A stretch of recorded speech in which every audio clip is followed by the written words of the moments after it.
All right, everybody, welcome back to the Lions Pit podcast. I am your host, Nick Gomez. With me today is the one and only Estevan Lucero. What's up, brother? Hey, buddy. How are you? I'm well. How are you? I'm doing great. I'm doing Yeah. great. Glad to be in Austin. It's a Yeah. little more humid here than it is in Albuquerque, but I'm appreciating it. I like it. I don't need as much lotion. I don't look all scaly like Yeah. like a reptile. It's nice. It is Yeah, nice. for sure. 'Cause I was out there 2 weeks ago. Oh, I think yeah. a week You and a half didn't ago. say hi? I text you, Coward. see if you want to go to that show with me. You know, you didn't. Yes, I did. No, you didn't. You only Yeah, I asked did. Lawrence. Yeah, well, LH raised me, in Fine. these streets. So I always tell people that you are one of my mentors. First of all, let's Esteban Lucero, Walk strength it and back. conditioning No, coach go ahead. from The cameras are Albuquerque. on. Walk Yeah. that back. Yeah, walk that back a little bit. Yeah, because we met right when I got into like actually working more so with like athletes versus like Gen Pop, and now obviously you get into a phase where you just do both. But yeah, I always tell people. I was telling a guy on the last episode that like it's so embarrassing because you guys had us do this exercise where when we first got there, we wrote like you gave us athletes. You're like, all right, write a 3-day program. For me, it was like a high level high school soccer player. It's impressive you remember that. Oh, I got a great memory. Oh, yeah. Elephants never forget. And didn't you see Jungle Book? I did.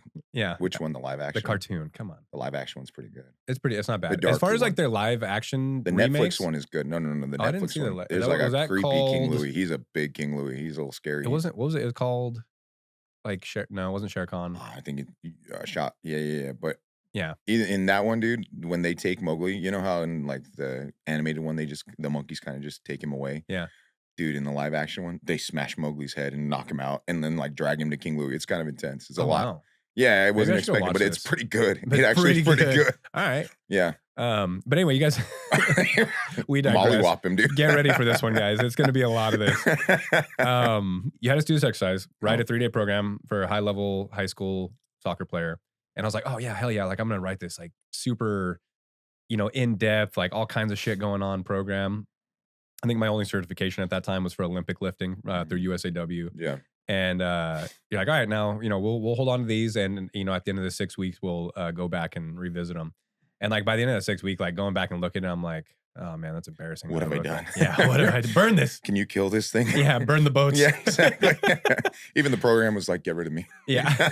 Yeah, we're like, we can't hire you. So yeah, that was 2016. A long time ago. Maybe Yeah, I want to say like 2016, 2017, right Yeah. around then. 20-16. 20-aught, yeah.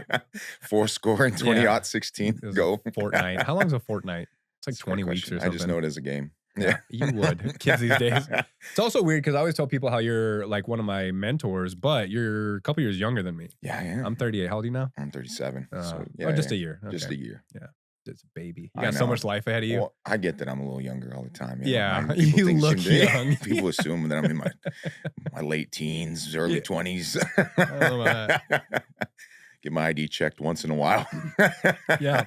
I got to. So yeah, you and I go way back. But you're now owner, operator of Transcend. And See, I'm on brand. Yeah, on brand. More Yeah, that. you gotta get on that. That's why I wore it. I was like, Nick's gonna forget. Yeah, just tilt It's that right down, here, Nick. Transcend. But the writing's in black, so it's hard to see. Yeah. How's that going? It's going great, man. It's Yeah. awesome. We I don't want to get on here and brag, but it has been awesome. It's been No, really, lay really it on the cool. table. No, it's been great. So as you know, I've been doing this for a hot minute in Albuquerque. Started S&C but way back in college, with just like teammates and stuff like that. And then shoot, fresh out of college, dove back into football because that's all I knew. That was the only skill I had. And I had a psychology Keep calling degree. me back. Yeah, so I had a psychology degree. So I was like, football, psychology. Maybe I'll be a sped teacher and coach football. That works. Yeah. And then recognize, what, the S&C part of it is what made me a decent athlete. I'm not going to say special athlete, but decent. Yeah. And Unique. I had unique for a variety of reasons. And with that skill set, I was like, I really like this S&C stuff. I kind of, my palate needs to be cleansed a little bit because I've done football forever, since I was like 8, crewing all the CT Yeah. and heavy deposits of CT. And so, I got into the performance world and bounced around. Obviously we met at Athlete Ready. I don't know if you want to get that far back. Shout out Athlete Yeah, Ready. shout out Athlete Ready. Just kidding. I don't think they're yeah. worth shouting out. They may not. Yeah, they may not listen to this one. Yeah. It's okay. But in any case, I went there, the Performance Ranch. I was at the field house, performance director there, and decided I wanted to spread my wings, me and my partner Adrian, and open up shop a little over a year and a half ago now. And things are business is booming. Yeah, But, again, I that sounds like a brag, but really I'm just super enthusiastic and ecstatic about the amount of support that we had, like, absolutely. especially because we've been able to foster the creative license we always sought. The athletes that we work with, we're able to expose them to new and unique ideas that I think that we're really carving our niche on and coming to the forefront in Albuquerque with. I think that really what we based our whole model around is speed, athletic development, and just general explosiveness. Everything that makes an athlete special, we wanted to double down on. And look at me, I love strength training. That's my mo. That's Hmm. my thing, right? Strength is Powerlifting for a king. little. Yeah, that was my thing. Yeah, strength is king. Shout out Shout out strength LH. is shout, Shout out shout LH. out LH. Um, but the longer I'm in this game, the more I recognize, what strength a lot of times is especially in the football realm. Coaches are grabbing that thing as tight as they can and they won't relinquish the wheel, when really and truly speed is and athleticism is an untouched quality that folks just Oh yeah, turn a blind eye to because I don't think a lot of people just don't know what to do or how to do it, right? They yeah, just think if I get my guys stronger, better. Like, yeah. and there's just more nuance to it. So we've been able to build out a training system methodology that, again, going back to the inception of the facility, we closed 2024 with about 100 athletes. I was like, let's go. We're getting a Hmm. little momentum. We brought in a softball club called the Sun Cats. They're phenomenal. Love those people and all the athletes that came with them. And this beginning of the year, we eclipsed about 300 athletes. Wow, Yeah, so the that's gym's big grown time. exponentially. And that's a mixed demographic. So Sure. that's athletes as young as 8 all the way through our adult population that's as old as, like, I think 75, early John's 80s. 75. No, just kidding. Yeah, John, what? Don't say that I'll be about like, John. "Hey." He might You listen. know what? In his heart, he's still 25. Oh, He's the best. he really is. Yeah. Shout out John. Shout out John. I was hanging out with him the other day, and he got me rolling. He had me cracking up because he's still got that young guy's humor, Yeah. So once in a while, we'll crack a joke, and both of us nudge each other like, your uncle at the dinner plate. He's like, you know what I mean, son? Dude, it's so good seeing him when I stopped by He's the great. last time I was in town because I haven't seen him probably since like 2020, maybe even Mhm. 2019.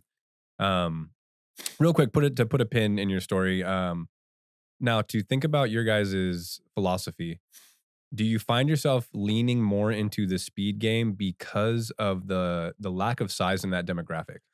Because that's when I talk to people about athletes from New Mexico, because everyone's always like, "Man, why is fighting so popular in New Mexico?" Mhm. I'm like, "Because everyone in New Mexico is my size. Yeah. You got a bunch of 5'8" Hispanic dudes. Like, what else are they going Yeah. to be good at? We got a couple guys in the big leagues for baseball. What, one or two guys in the NFL? Yeah. Obviously Urlacher was from New Mexico, but he's an outlier. Mhm. Nobody in the NBA, as far as I know. Yeah. But like I said, with MMA, we tend to exceed because it's a lot of short, angry Hispanic guys. Very Now, so do you? Yeah, very angry. Now, and that's Albuquerque. So is that why you find yourself like, all right, we're not going to be these huge monsters, but we can make you different athletically and speed wise? Is that why, or do you just think it's like the speed is an untouched market? I think A little bit moreover, of both. speed is just, yeah, it's an untouched market. So I think the core issue that Albuquerque has, and maybe out in New Mexico as a whole, just the population base just isn't as large, right? Hmm. Like there are more people living here in Austin than there are in the The whole whole state. Asian, yeah, the whole the whole of New Mexico, right? Yeah. Like in Albuquerque metro area is probably 750,000 people if we're including Las Lunas and Rio Rancho. Yeah. And so I think at Bernalillo. some level it's like a numbers game, right? Sure. And shoot, if you go up and you play a team like Cleveland High School, those kids look like they're Texas school. Oh, yeah? Their linemen are humongous. Oh, wow. They're Okay. big, they're strong, they have all the tools. Hmm. Um, but what we have seen is that the more that we've leaned into speed, the more that that's created a stronger attraction for local athletes because again, it is the one skill that a lot of people just don't know what to do with. They're Yeah. not really sure. Well, how do they think there's just still that common belief that, and at this point maybe it's a myth that you're only born being a certain amount of fast, right? Mhm. Like your ceiling is already kind of preset for you. Yeah, like genetically Yeah, you're topped just out. this is just what you're. This is just who you are. Yeah. Whereas we've been able to see in real time. Like I'll just give you an example. Last month alone, we set 500 PRs across the whole gym between all the athletes we work with, and we're Oh, wow. talking like vertical jump PRs, broad jump PRs, change of direction PRs, short acceleration, top speed, all that stuff. And so I think that that's again where a place where we've really just carved our niche because there is a real need Yeah. in a lot of ways. And like I said, the strength thing is almost easy, like Low make hanging sure that fruit. yeah, it is. It is. Yeah. I mean, everybody seems to be I mean, they have some verse knowledge of like what the Huskers did back in the 80s. Every coach you ever come in contact with, they're like bigger, faster, stronger program, Yeah. but they have no idea how to train speed. And that's not like a knock on them. That's not what they do. And we just have had the opportunity and being able to get out and network and communicate with coaches abroad, namely through the universal speed rating. And we've been able to acquire better, more useful, better actionable, I guess, programming philosophies and training philosophy that give athletes better return on investment. Mhm. So That's good. yeah, it's been cool. It's been Yeah. really cool. That's awesome. Yeah, because I see, yeah, and you guys are also doing a really good job with your content. Thanks. Yeah, I Shout out follow. to Aaron. Shout out to Aaron. Yeah. Yeah, I follow. I think all your coaches online, because you've brought them to town a couple times. Mhm. And then I've known Adrian for again since probably 2018. Whenever you had me working with the wrestling team at Cibola. Oh yeah, yeah. Yeah, yeah. Mhm. Again, you guys, especially as far as Albuquerque gyms go, you guys are definitely killing it with content. You guys are putting. I see you guys doing like a run club now. Oh God. Yeah. Yeah. Look at me. Yeah, like you How the are. mighty have fallen. There was a time where I was like, that's lame. Yeah, you can curse on here if you Absolutely want. not. You can say bad Can words. I? Okay. Yeah, you can say shit. All right. I can't. My pastor listens, but No. yeah, he's like, maybe if you quit cussing so much. Yeah. I'm like, ah, Maybe let's release the full version after this. yeah. But yeah, like I said, you guys are definitely starting to step aside, like stand out from like the other gyms in town with like the content you're putting out there. And I think that's huge because you look at the gyms here in town and it's almost like content is king. Like who's like putting on the coolest events, who has like good camera crews, like who's doing that kind of stuff. And you're starting to see more and more. I mean, what's the guy from Apex, Tim? Yeah, Tim Yeah, he's Riley. opening this gym. Mhm. It's a great name. The terrible This name. gym. Yeah. I love it. Yeah, it's an old rock climbing gym. Oh, really? So it's massive. Yeah, it's Yeah. a big ass gym. He's right by a cool coffee shop too. This. Yeah, I'm rock curious to gym. go check it out for sure. Mhm. But you're starting to see stuff like that. So again, he's setting up shop. But again, content is just like coming out these run clubs and the FYF workouts, and then we'll do like our community events at Correct. So yeah, I see you guys like starting to like follow suit, and it's like, all right, cool, like that's awesome to see because it looks to be going very well. Yeah. So, you know what? You want to know our secret to success? Yeah. Hire somebody to do content that's not me. We Yeah. hired a young buck. His name's Aaron. He's number one. He's a great performance coach. Okay. And number two, and this is we've come in contact with this before, where like oftentimes you'll outsource your marketing, right? You'll put it in the hands of some company that'll come out, once a week or whatever, and they'll take pictures and videos or whatever else. Mm. Problem is that they're not looking at it through an S&C coach's lens, right? Or performance coach's lens. And so there's this gap in being able to tell your story, I guess. And so I think that one of the things that we've actually been able to capture is the perspective of our S&C coaches and actually be able to tell a better narrative, because the one who's actually creating the content is one of our performance coaches. Right. And again, he's younger than me. He's all savvy and hip to that stuff. He knows how to crop edit and put things. You watch my videos; they're barely put together. I'm like with these hands. Yeah, these mitts of mine. All they do is destroy. So, yeah, my content versus what Aaron puts together. I mean, his light years apart. Like he's from the future by comparison. And so, yeah, what we really want to do is just tell our story. And I think that the best way to do that is not just through content, but also by amassing community. Because I think and this is the weird thing, it's like this strange, it's counterintuitive in a sense, right? You produce good content that demonstrates community because people more often than not are locked into social media. They're locked into online Right. everything, right? And then they crave community. Yeah. Right? So Yeah. they spend so much time looking at content online that they're actually like, It'd be so cool to go do that. yeah, I kind of want to hang out with people now. Yeah, I know. I kind of miss people. Yeah, exactly. Yeah. So that's what we're really after. And you know what? After I actually enlisted with a business coach, his name's Matt Vincent. He was a Highlands game thrower. That sounds familiar. He's a great guy. Really, Yeah. really awesome. Get that Can't say from enough LH? about him. No, Not no, LH's no, business coach. no. You're talking about Chris Cooper, different There guy. you go. Yeah. No, Matt Vincent's been awesome. And one of the things that he recommended to me on one of our calls was like, you want to make your facility something like a community center, in that you have events and things popping off. That way people aren't just coming for the training, they're coming for the experience. They want to Yeah. feel like they're part of something.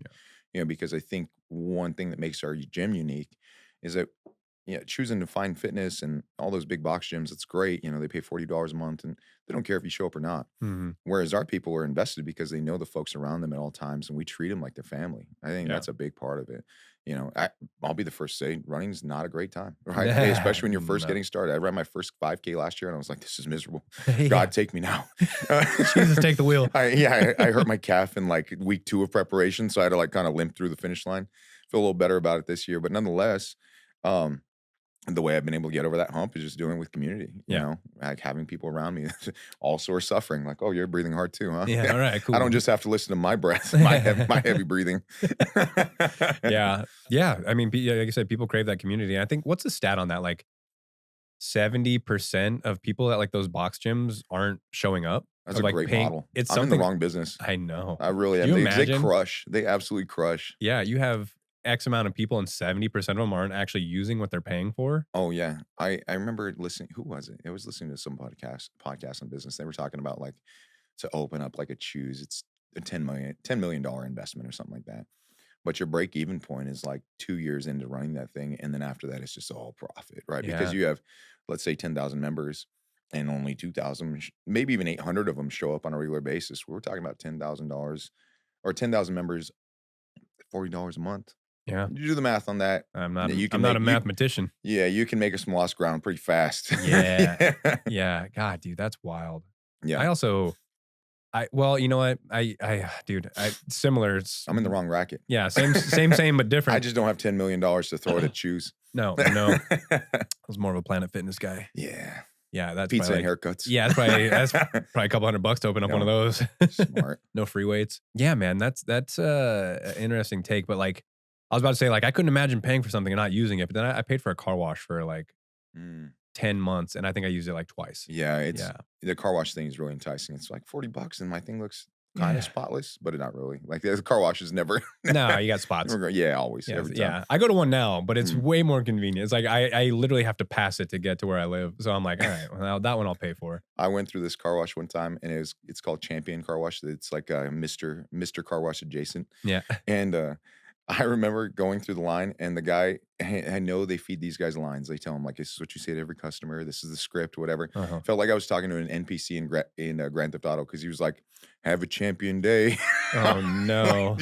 Is this a simulation? Is this the Yeah. part where Am I in the Matrix? Yeah. You said that without blinking?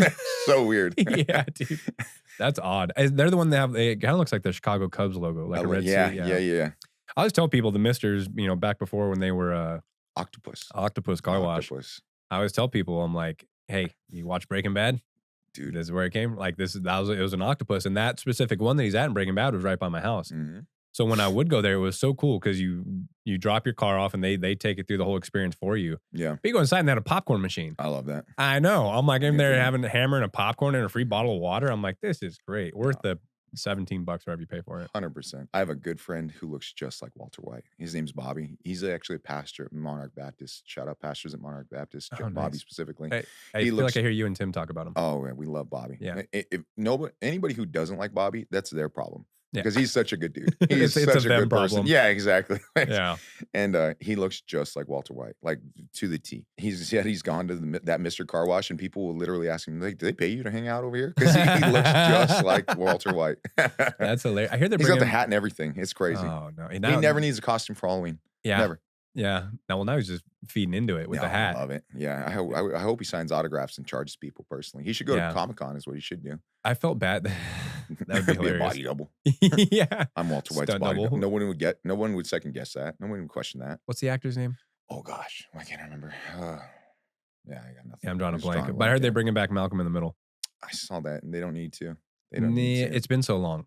Like Malcolm's a grown ass man. Yeah. And probably not aging well. I haven't seen Freddie Munoz. How do I remember his name, but not Walter White's name? Yeah. My mom would be so mad that I don't remember his name right now. She loved that show. It's bothering me too.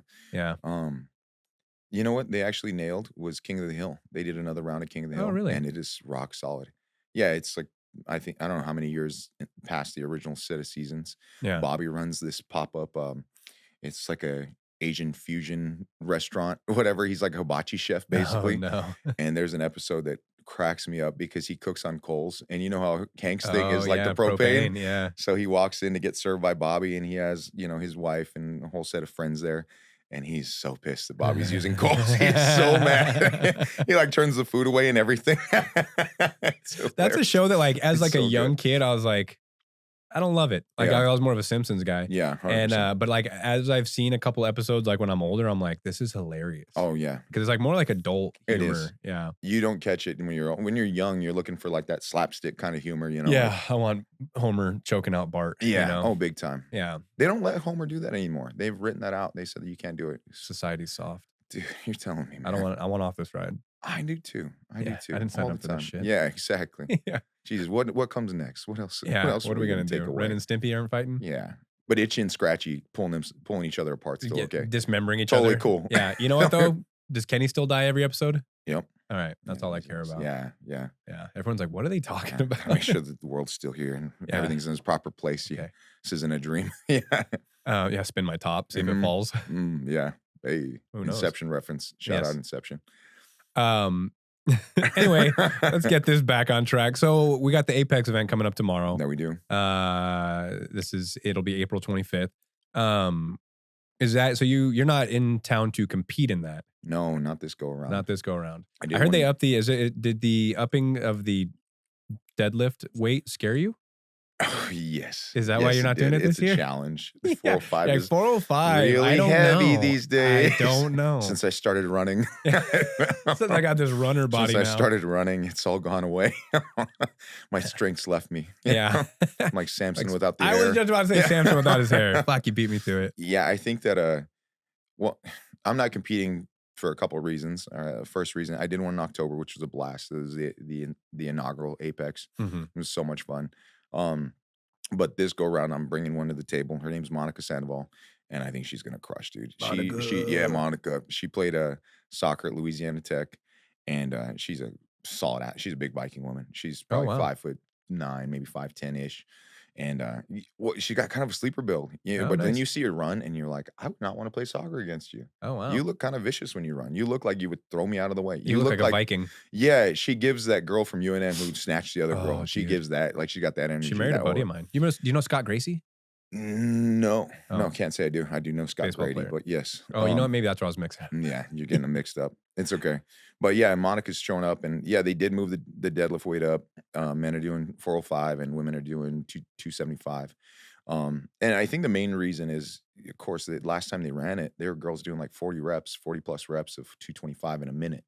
Like you're getting a rep absurd. almost every second. Yeah. It's pretty incredible. Yeah. Now, what I will say is I think that, unfortunately, there just aren't many women out there who can deadlift 275. And I think a lot of women, and this is something that I hope over time is maybe a thing that we break, is that 275 is attainable for a lot of women. It's just sure. I think a lot of them are just afraid. Yeah. They're afraid of strength. That's still a Afraid of their stigma. greatness. Yeah, Yeah. that's still a stigma out there. It's still the whole. Yeah. I run into it all the time. I'm sure you do too. We're like, I just don't want to get bulky. I don't, and there's not a one-to-one. You get the big jack girl on the Olympia stage. She didn't get there overnight. No. You know? Dude, I just had a girl on last week. Her name's Sarah. 8-time world champion arm wrestler. Oh, I love that. Yeah. 4 on the left, 4 on the right. No joke. No joke. Yeah, Really? Yeah. But just like built. Yeah. Yeah. And it's kind of weird. We had a very similar conversation. I'm in on arm wrestling. It's been on my TikTok. TikTok algorithm has arm wrestling all day, dude. I don't know why. I saw that Brian And you've Shaw probably was, seen her. yeah, Brian Shaw was competing, and Oh, then all yeah. of a sudden that kind of kickstarted my TikTok algorithm, and then It's all downhill from Yeah, there. now It's it's really all it's captivating. All, arm wrestling. Yeah. I love it though. I'm here for it. Yeah, they should remake Over the Top with Sylvester Stallone. They should still use him. He's in great shape. He really is. Yeah, who's going to play a young Slide? Nobody. They could probably CGI him up. The AI. Don't do that. No, you want him to be. I old. want him up there all old and I feel like they got away with that in Rocky. They did. Back when he did the Rocky. he did whatever, Rocky. It was called. I think it was just called Balboa. Balboa. Yeah, he did Yeah, that. it was Rocky but that 6 was like technically. 20 years ago. I don't know Yeah. if he can run it back. It's this stage in the Well, I game. mean, he's still doing the Expendable movies. When was the last time one of those came out? Well, at That's this probably a point, if while he ago, dies yeah. in the Expendables, If they're he like, dies, he dies. He just had a heart attack. Like it's his natural life cycle. Oh, and roll In credits. this movie, exactly. They don't die in a plane crash. He just dies. Yeah. That'd be so anticlimactic. Mhm. Because that's where because off camera we were talking about the Fast and the Furious Oh yeah, in movies space. and where they've gone.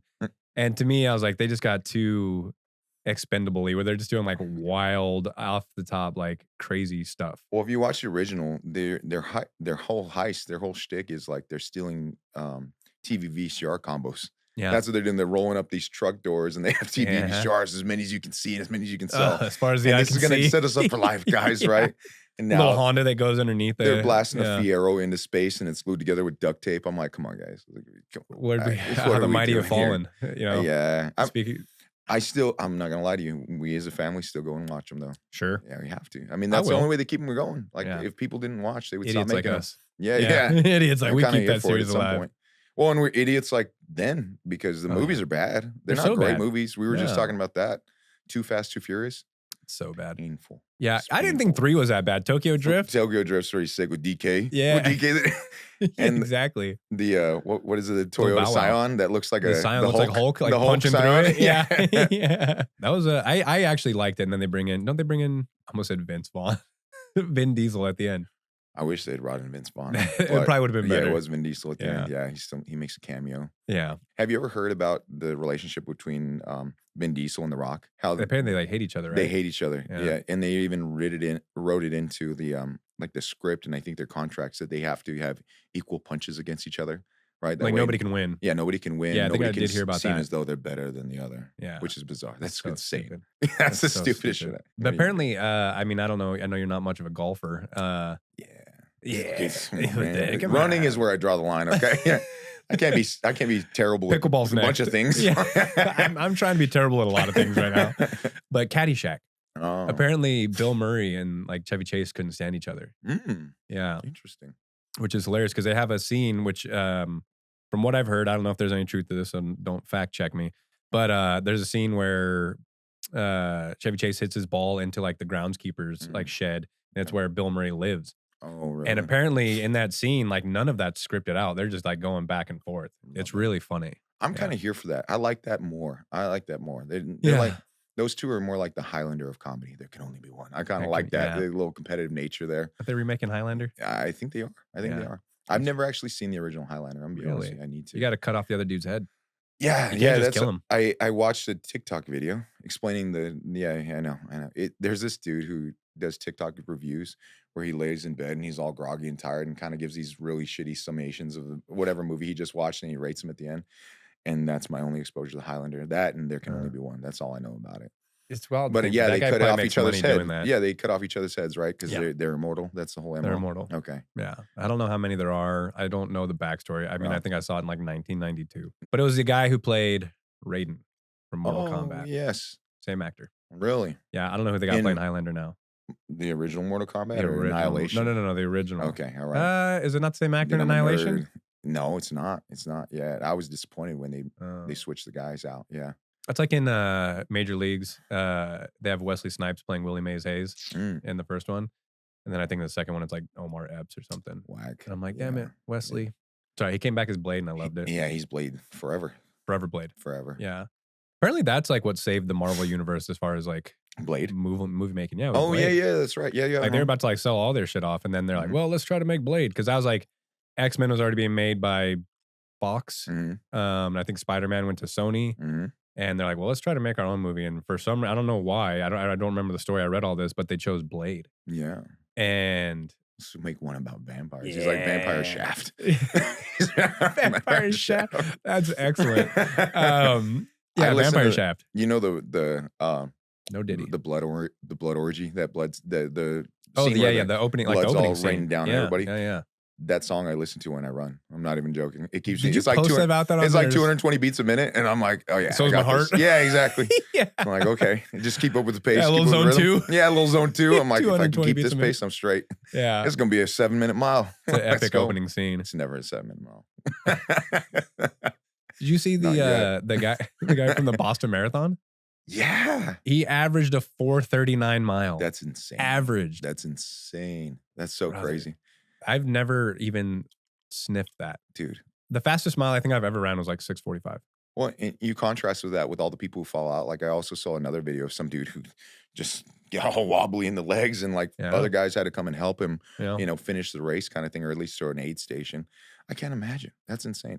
No. And he's like smiling and shit as he's crossing the finish line. I saw a video where they're doing the sports science and the breakdown of it. You have to be X amount of weight. You have to be able to produce X amount of force. You have to have this VO2 max. Yeah. And they're like, it was impossible. And then there he is. Old bird bones just flying across the line. Crazy. Yeah. So just going back to Apex real quick, I was talking to one of my clients about this the other day. This And podcast is taking some turns already. yeah, we got to keep bringing it back. like I said, Goes here and bring it back. only our friends are gonna watch this. Yeah. But talking to one of my friends about Apex, he's like, "Oh, is it like High Rocks?" And I'm like, "No, no, no." I was like, High Rocks, and kind of their motto and their shtick is like High Rocks for everybody, which is cool because you can modify as much as you need, except for like the weights you still have to do, but there's still things that you can get around that. And so I was like, I think Apex is dope because it's very combine like. Yeah. And I was like, you have to you can't just be a good runner and be good at it. At High Rocks, like you can get through some of the weight stations, but if you're a good runner, you're still gonna put up numbers. Yep. I was like, Apex, like you have to do a little bit of everything. And so like my client was like, he's like, "Oh, so would you do it?" I was like, "Absolutely not." Yeah. I was like, I am not like, I was like, you have some genetic beasts out there. Yeah. I was like, I'm not, I'm going to get what, 8 reps on 405 in a minute, maybe, and then go run a 10-minute mile right after that with my 32-inch vert and my are blown up. Yeah, I know. I was like, I don't even think I could finish like all those events. And like, and then you throw in bench press. Is it still at 225? It's 225. My 1 rep max ever is 225. Like I was a baseball player and then like transitioned into MMA or not even MMA, Muay Thai. But bench was just never like an important lift for me. And so again, my 1 rep max ever is 225. Like I for my size. So do they do weight classes at Apex? No, but I would like to see that. I would like to see that change. There should be a little bit of a sliding scale. Yeah, I'm out there huffing it, and I was like 250 when I did mine. What do you now? I'm like cool 240 somewhere in there. I saw the abs in class today. Thanks, I was like, bro, it's coming along. Yeah, lip bite. Well, me and my brother are in a weight loss competition, so I got to get down to 232. Which one? Andres. Andres. He's a worthy challenger, man. He's pushing. Super into cycling. Yeah, right. Yeah, he's a big endurance guy. He should do a High Rock spurt. I think he'd do well. I think he'd do really well. Yeah. There are weight things, but like nothing crazy. Yeah. To be honest with you, I didn't really train for either one of them. I did a little bit of running for like the 2 that I did. The second one I did, it was in Rome, and that was 100% just me going to Rome and happening to do it. Like I knew High Rock, we were gonna do it. Yeah, but I was like, fuck yeah, Rome, like let's go. I was like, I'm not. Yeah, everyone's like, dude, because we get these athletes, and it's athletes with any sport. Like you can obsess over it, right? And to get to that high level, you have to. And we have banners hanging up at Correct of like first place, second place, like all of our winners that we've had. Yeah. And or podium finishers that we've had. And I don't like that's the thing where it's like I don't care about it, but I see these guys and gals killing themselves at 5 a.m. or whatever time of day. We do have a good 5 a.m. group for that. Do you eat oranges at the finish? Orange. Orange slice. No, I had beer. Oh, nice. I definitely had beer. Yeah, and because you're in Rome. When in Rome. When in Rome. When in and Rome. Croissant. Wait, Croissant. French. Yeah. I had some pasta. But we have these guys. We have these people like die. Yeah, out there, dude. Everybody smokes. But anyway, athletes killing themselves to shave like seconds. Off, and I'm like, man, that's tough. But again, I did it in baseball. Like you're killing yourself to maybe steal an extra baggie or be a better defender, whatever. And it's all incremental. But like for me, and we still PR'd in Rome. But I was like, I'm going out there for like an Italy trip. I think I ran like a handful of times before that. One of the times, you know what canes are? Yeah. Yeah. One of the times I ran in canes. They're shoes. They're like they're like recovery shoes, like Crocs, but like they have a back to them. But I showed up to Anthony's house to go run. Yeah. And I brought socks, no running shoes. So I ran 3 miles in my canes. That's like how serious I took my High Rocks training. Yeah.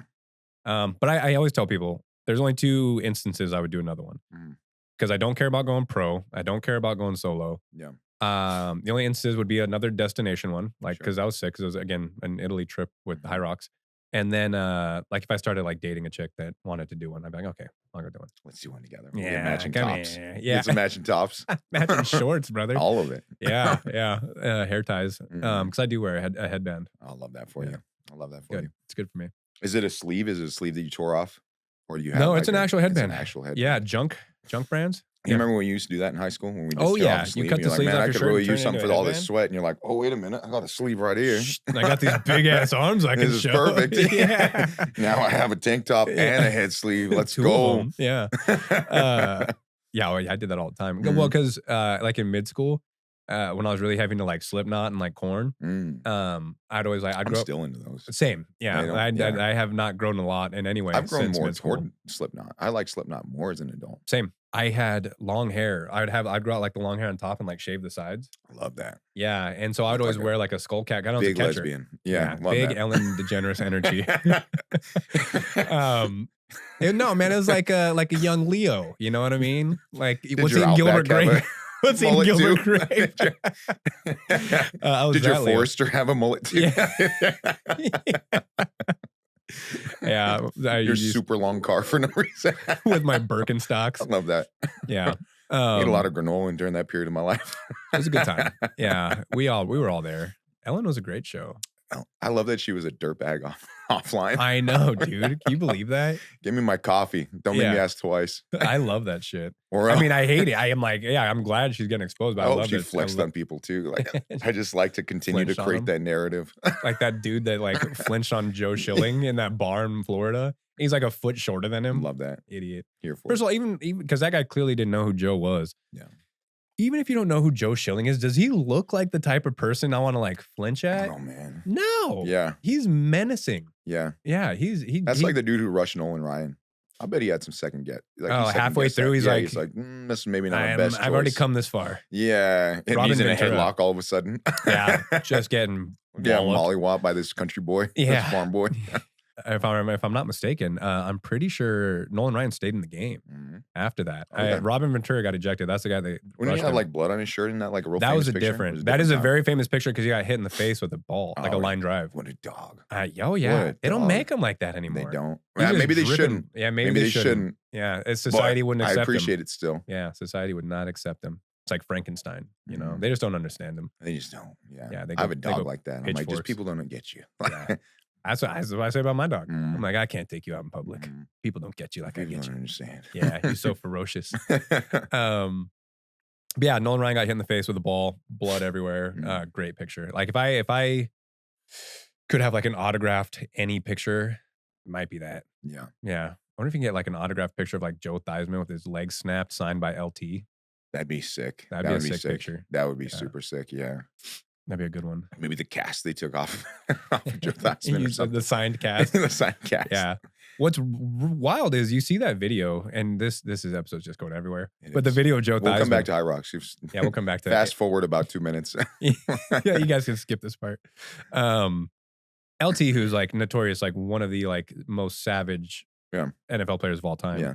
As soon as he tackles Theismann, you see him freaking out. You see a yeah. very human LT at that point. 100%. It's kind of cool, but like also like it really shows like the severity of the moment. No, dude, we had a kid dislocate his ankle and fracture his tib and fib this year. And it was in our quarterfinal game. We're playing against Centennial. The old Fred Warner. Yeah, he and he actually gave us a little shot of life because we were down 21-7 going into half. They get the ball, and I'm like, man, we were really on the ropes. We haven't been challenged like this in a while. This is La Cueva. And yeah, over at La Cueva High School. Shout out La Cueva boys. Yeah, Love La you Cueva guys. Bears. Oh, they're the best. I love those kids. And nonetheless, yeah, Jay Dillon gives us a little shot of life. He breaks one, cuts it out to the outside, and just as he's getting tackled, some guy rolls up underneath him. Like a horse collar? No, not necessarily. I think one guy just got kind of pinned underneath Sure. him, Yeah. and his foot got trapped, and then another guy kind of cleaned him out over the top. And yeah, the minute that happened, one of our receivers goes to check on him, and he starts jumping up and down and waving the sideline down. I'm jogging over there. You already know. Oh, And yeah, I run was club. jogging over. You had run club. Shout How'd out your Run calf Club. handle that? Yeah, it was fine. It was a long time after the calf injury. I had at least 7 months to recover. So yeah, Like I'm running over 40-yard there, trot. and I see it, and I'm like, man, this is probably one of the gnarliest injuries I've seen in real Was it life. compound? No, it wasn't, but it was totally faced the other way. It was Yeah. completely, it was, Yeah. when you see it and you're like, ooh, man, modern medicine can fix that. But Wild. Shout What a out, time. shout out Jay Dillon. This guy's he's already sprinting again. Dude, he hit 21 miles an hour the other day. He's Damn. flying. He's super strong, just super resilient, mentally tough. Love Yeah. that kid. That's good. Yeah. But yeah, no, there's And a very that's human, what, 5 months ago? yeah, this is in November. Whoa. Yeah, crazy. So anyway, yeah, the very human element for sure. Yeah. It's scary, man. Mm-hmm. You guys got a kid. Last name Sargent. Skylar. Yeah. I didn't know he was a junior. No, he's a senior now. no, wait, Or what's- he no, no, just I mean- graduated. Like name wise. Yeah, junior. Skylar Sargent Jr. Yeah, no, he's a senior. No, wait a minute. Because I know his I see dad. what's going on here. Yeah. Sorry, we're idiots. No, I No, he's a senior. so funny. Dude, there's like a joke you can play. This is all over the place. The joke you can be like, hey, did you hear about that that actress that got stabbed? Is Reese something? And like the person replies back, Witherspoon? And you're like, no, with a knife. Anyway, that was kind of that moment. Love that. Anyway, I golfed with Skylar's dad. Skylar. Yeah. Yeah, Skylar Sargent. Shout out Skylar. Senior. Not high school senior. Not high school senior. Yeah. Senior and adult namesake. He's an adult senior. Yeah. Yeah, he's not a senior citizen. Yeah. He's like younger than me and you. No, Skylar's older. Oh, you know what? Yeah, I think so. He was I think a linebacker at New Mexico State. Defensive end. He played at Valley, so I've known him for a little while. Yeah, you went to Valley. So he was a senior the year before I got to Valley. Oh, so he's 5 years older, I think. Okay, So. I don't know. I thought I was a little older than him. You should see. So I'm good friends with his cousin, Joel Shipman, who is looks nothing like him. Joel's like 5'6", 130 pounds. Yeah, good golfer though. He's a good baseball player. Also doesn't listen. Shout out Joel Shipman. Anyway, so now we are back to High Rocks. We're back to Apex. High Rocks, Apex. Yeah, I like the format of Apex. I think I like that it shows more athleticism. You need to be a little more well-rounded. You can't just be, because again, with High Rocks, and not a knock on High Rocks, I know that there's dudes grinding with the weight. I've seen some like big specimens do High Rocks and do well. Like a Gus, or we have a James English. Or even a few guests ago, I had Matt Halfhill. Those guys are, good physical builds on them. Yeah. But you can get away with a lot if you're a good runner. Yeah. But Apex, it kind of quantifies all that. What's the scoring system there? So it's speed, power, strength, and then endurance, right? So there's 4 strata essentially. And you can max it out by doing, let's just say you do 40 deadlifts as a woman. That's obviously the best score you can achieve. Same's true for like your bench press, and you run like a 6-minute mile.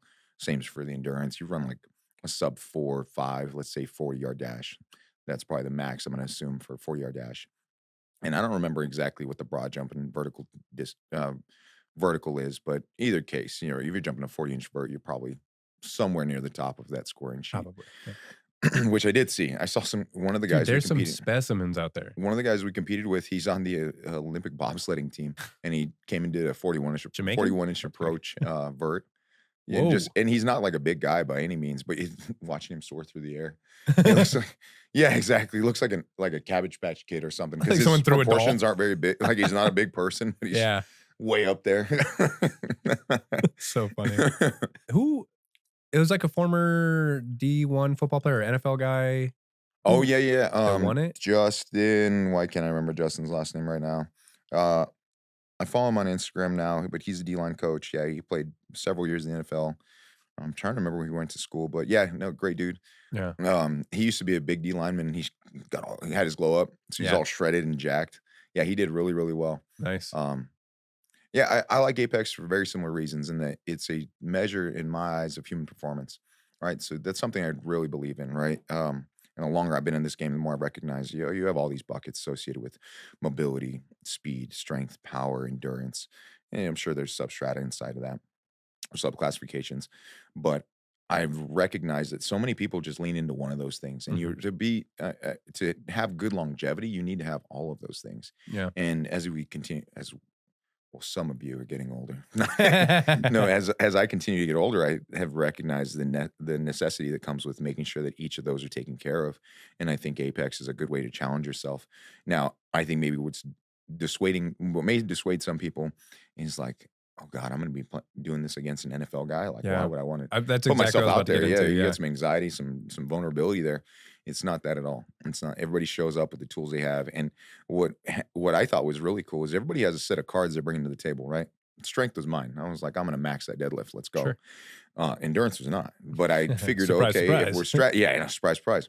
But I figure, okay, if you know how to game this a little bit and you're half decent in all these things, then you might even come out on top. Right. And I think that's a good measure of performance. Now, I understand also there's an extreme amount of force your body's subject to when it sprints, right? Everybody knows that. Ground forces, all those things. And so there are a lot of adults who have not sprinted since they were like in their 20s too. So that can be a tall order for some folks. The stats on that are wild. Yeah, I know. Most people won't run after they're 18. Yeah. Like ever again. Yeah. It's like 90%. What are you going to do if there's an active shooter? Jog away steadily, High Rocks your way away. Yeah. But we've seen those videos. Yeah. Like I remember seeing a video of like a construction worker guy, like a semi-truck just toppling over, like coming towards him, and he just like waddles off. He's like, it's like your life is on the line, and that's the fastest you can move. You got, dog. Oh, brother. I, for one, choose death. Yeah. Right, I'm gonna get closer. Yeah, I'm gonna I'll lean into it a throw little away, bit. Yeah. try to be a hero. Yeah, exactly. I'm gonna stop First this foot bus. soaking, I'm gonna stop it. Yeah. Except You imagine you turn and put your hands up. Just People get are like, rolled through. he's starting to believe, and then they see Yeah. you get smashed. What is he doing? He's starting to believe. Then just next second you're not there. Yeah, exactly. Yeah, train's gone through. It's like in The Boys when the A train runs through Huey's girlfriend. Like just I've never seen that show. implodes her. You should. It's a good one. I hear it's good. It's Cartoon, sick. right? No, it's not a cartoon. It's a live action deal. The Boys? The Boys. You're Oh, thinking what of am I thinking of? Invincible. Yes, Invincible's the other one. yeah. Invincible's good too. I would yeah. recommend that. Okay. Back on track. But yeah, no, I dig Apex because it really challenges you in all those domains. And I think it maybe even illustrates some of the things that you probably should work on. You probably should spend a little more time doing X, Y, or Z. Mhm. I understand, like, for all, especially ex-athletes or folks who are just getting into fitness, like, running's low-hanging fruit, right? And it's so dogmatic in the fitness community that, like, running is the key to longevity, right? Like, if you just get out and run, your heart's going to be nice and healthy. That's like the whole thing. You improve your VO2 max, whatever. And you've come across plenty of people who are like, the key to me getting fitter is just run, right? I'm just going to go run on the ditch bank. I'm going to go run, do this.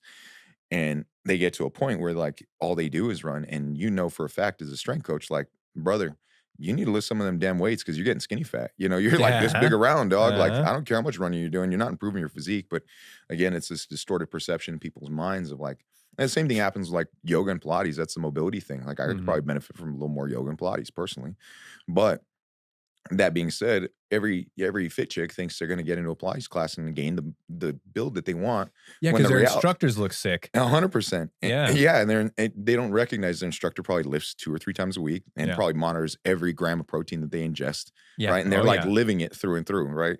Yeah. And so women are so afraid of, like, the strength thing, so they just lean all the way into that. And it's like, no, you would probably benefit from doing some of these other things too. Yeah, I trained this lady. Her name's Danielle, and she came to me. She long background of doing Pilates, but we've been at it for like 2 years now, like doing like some serious strength and conditioning. And like our perfect example, our workout this past Wednesday, because Train Hero gives you like total tonnage at the end. Yeah. Dude, 18,000 pounds in that session. Yeah, she moves weight. But she is like lean and super fit and mother of 3 kids, like super busy. Bounce back. Yeah, dude. She's peeled. I wish I looked like that after my 3 kids. Brother, I don't look like that after 3 donuts. Yeah. You know what I'm saying? Like, I don't know how she does it. Yeah. No, truly, she's a specimen. But she's always talking about how, like, people in her Pilates class are like, oh, like, you look so good. She's like, this is what actually happens when you lift. You're not going to look like the bodybuilder because you're not going to take the things the bodybuilder, all that other shit. Also, you're not going to dedicate that much to a body, like, as a bodybuilder does, because supplements aside, those people are exogenous supplements. Yeah, exogenous. Black market. But they're dedicating so much time. Yeah. I mean, you're in there 3 hours, like, for these, like, it's bodybuilding an extreme sessions. sport, just like any others. Let's call it what it is. It's an extreme sport. I'm very fortunate to be in this bubble of like women that get it. Yeah. Like, because we have women doing Apex, we have women doing High Rocks, and everything in between. So we don't get it too much around here, but like, yeah, like you're saying, I've seen my fair share of women like, oh, I just want to get rid of this, but I don't want to look like that girl. Yeah. It's like, you will never look like that girl. Especially with that attitude. Yeah. Not with that attitude. You know what, Janice? Beat it, sis. You need your negativity. Matter of fact. We're breeding champions around these parts. But you're right. And so again, it is cool to see Apex just encompassing like all of those different metrics, because I could benefit from more endurance. I could benefit from the yoga and Pilates. I've done Pilates recently. Not recently. It was probably about a year ago. It was tough, but I've never been in the opinion that Pilates would be easy. Yeah. Because I remember a couple years ago, there's a Cy Young baseball player named Jake Arrieta, who's actually, if I'm not mistaken, an Austin guy. And his big thing was Pilates. And he was like on the ESPN like bodies issue. And dude was yoked. But he was like one of the first guys that was kind of like bringing that into the sport. We're starting to see, who's the former O lineman for the Rams? Andrew Whitworth. Yes. Yeah, he's big in Pilates now. He like started his own like Pilates line. He's gone the whole Diamond Dallas Page route. Have you seen DDP? Diamond Dallas Page has a whole yoga thing set up that Oh no. he's changed people's lives with. Like he's all in DDP? DDP. I Wow. think his yoga practice is called like DDP yoga or something I like that. fucking hope so. Yeah, it's crazy. Yeah, he's all in on that. It's That's like his a whole thing. 8 DVD set. Yeah, not even kidding. Yeah, it's like Tybo. Like he's Oh my captivated that market. God. I'm not kidding. Billy The Blanks. last time I saw him, he was working with Butterbean. He was trying to get Butterbean because Butterbean's in bad shape. I mean, how could he not be? He's always been kind of in bad shape. Yeah, but like you say it like I'd be worse shape, Butterbean's in bad shape. I'm like, and well, aside from being rotund, he's like starting to get a little like hunched over and a little more decrepit. Poor thing. yeah. And yeah, tough, He's dude. poor thing. He's not doing so hot, man. Yeah. But DDP's like, I'm gonna fix that guy. I'm gonna get him right. He's like, you see it? A couple yoga sessions. He's standing up right now. He's just starting to walk a little bit. My It's, God, yeah, I'm dude. not kidding. How long ago was this? It's like a literally just like the other day. I swear to God. Oh I came no across way! It. Yeah. All right, I gotta Also get on on TikTok. My I guess. TikTok is it's the algorithm is taking me all over the place. So is this conversation. Yeah. I got Lord of the Rings TikTok. I got arm wrestling TikTok. I got DDP TikTok. I'm all over. That's dude. really about it though. Lots of mukbangs on there, dude, because I'm dieting. So now I see all kinds of good food What's on a there too. mukbang? Mukbangs where people literally just go and buy food and they like eat it in front of the camera and give their ratings of it, or they describe it in some sense. So like some guy did he was like the best chocolate cake, and so he ordered chocolate cakes from like Cheesecake Factory and all over the place.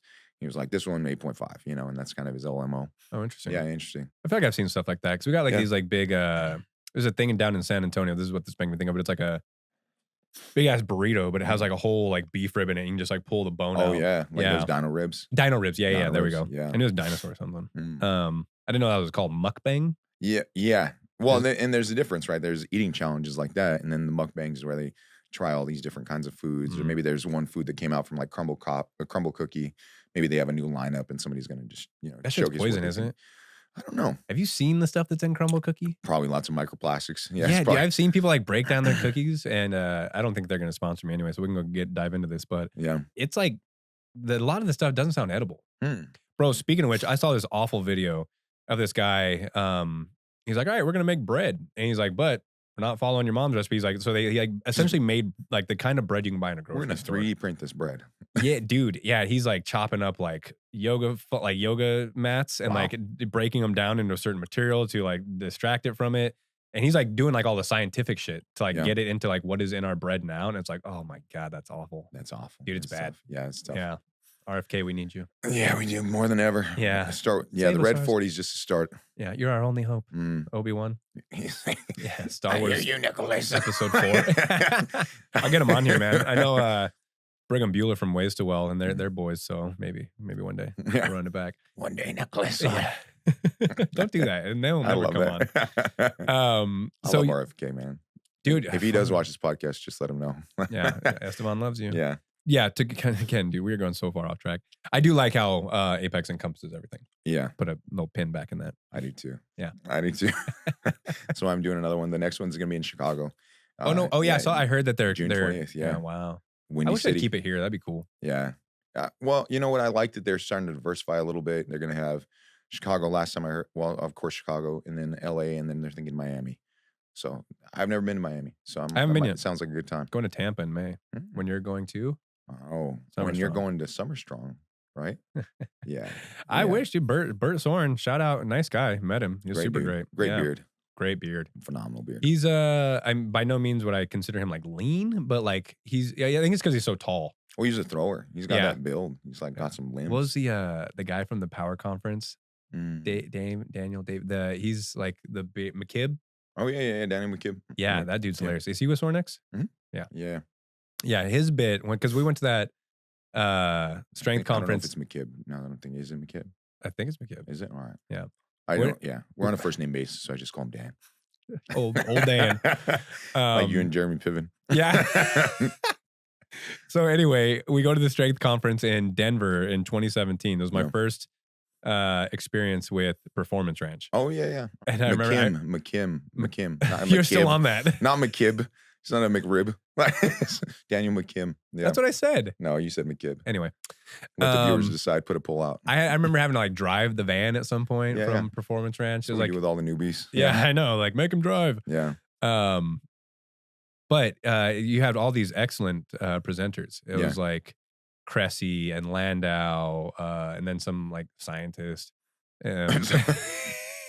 He was really good though. Yeah, it was great. That was my favorite part, that guy. But then Daniel McRib, came on and dude, he was his was like a stand-up set. Oh, he's He was great. really funny. Yeah. Like, he don't get me wrong, he yeah, he got into, like, some good strength training stuff, but, like, Yeah. yeah, dude was hilarious. Do you remember that place? I do. Was it That the one it facility was was in, insane. which one are you talking about? In Denver. Oh, yeah, yeah. Mhm, mhm. Yeah, Yeah. yeah. Dude, so when I was in Albuquerque 2 weeks ago, Yep. I was staying out in, Moriarty with my Mhm. buddy, and we were driving to Santa Fe, and have you ever been that back route? I mean, I don't know why you would, but you go through a little town called Galisteo.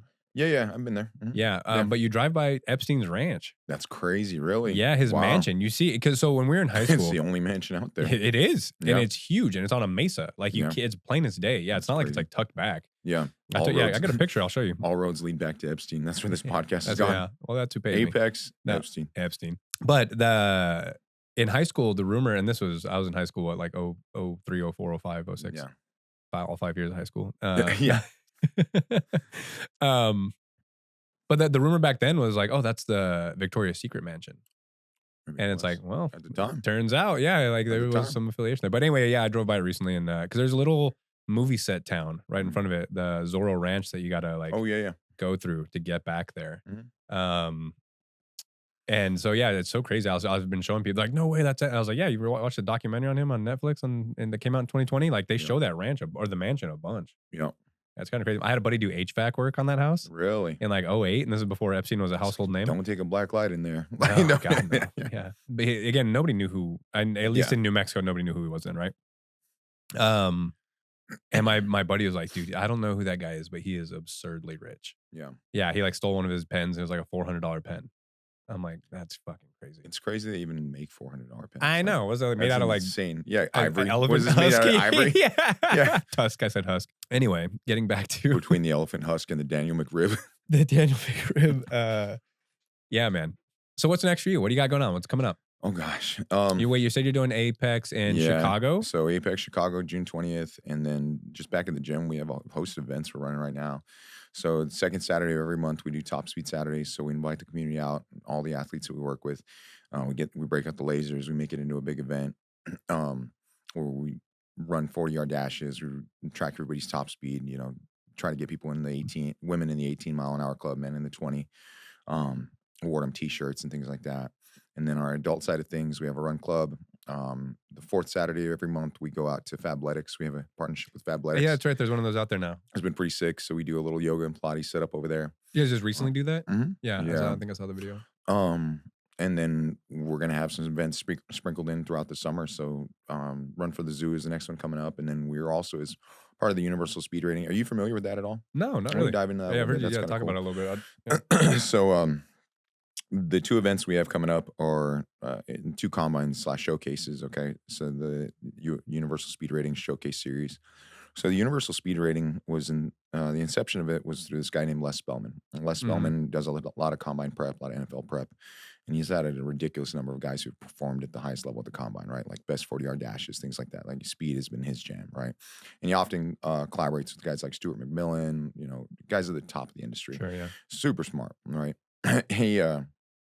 And we went out to a speed summit last year, but my partner Adrian got in with them pretty early when they were really starting to roll out the Universal Speed Rating as kind of a collective. And so the brand itself has evolved from just maybe a training platform to more of a collection of facilities nationwide. And this is really what it is. There are about 200 speed labs across the nation. We're one of them. And the Nice. coolest part of it is we get to cohort and collaborate with all the coaches who are doing it at a really high level. So we have access to all the best information, or guys who are trying things out with similar demographics, and they get in a big roundtable discussion every month or Oh, wow. every so often, whether it's my partner Adrian and maybe the guys in just the region, or maybe it's the larger group, maybe nationwide. He actually just came back from a big summit with all the other speed lab directors in California. So that's really, really cool because, again, we're able to bring fire to the masses. Like, we were able to get a hold of really useful, tangible, actionable information and just kind of bring it back and implement those things and see results faster. But the other thing the Universal Speed Rating does for us, this is cool, is they have developed the Universal Speed Rating database. And so what that is every athlete that we work with, we rank, record, and publish all of their data points when it comes to acceleration, top speed, change direction, vertical jump, broad jump, right? So combine metrics essentially. Mhm. And it's been a really useful tool for us in that we can showcase to kids, hey, this is where you started, and these are the PRs that you've hit ever since. And it's been game changing for us in a lot of ways because you know as well as I do, there are plenty of coaches out there who's like who nudge you and be like, "Hey kid, you feel faster?" You know, give you one of those. Yeah, and you It's notice like how no, fast you got? I can sit across from a parent and say, "Hey, this is your kid walked in and he was slow as molasses, and now he's actually got some go to him." Like You know, some syrup. yeah, you got a little syrup, and yeah, The old scissor. yeah, oh scissor. Um, but it's been really really helpful there. And then as part of being inside of the Universal Speed Rating, we've partnered with Prep Red Zone to run all their combines nationwide. And Prep Red Zone is basically like the largest recruiting service in the nation right now. Oh, wow. And so very similar to like Spark rating system Nike had back in the I day. remember Spark, yeah. And so, yeah, we're going to be on board for running all those guys. So we actually have 2 showcases coming up, one May 3rd, and then June right around the 6th. corner. Yeah. Okay.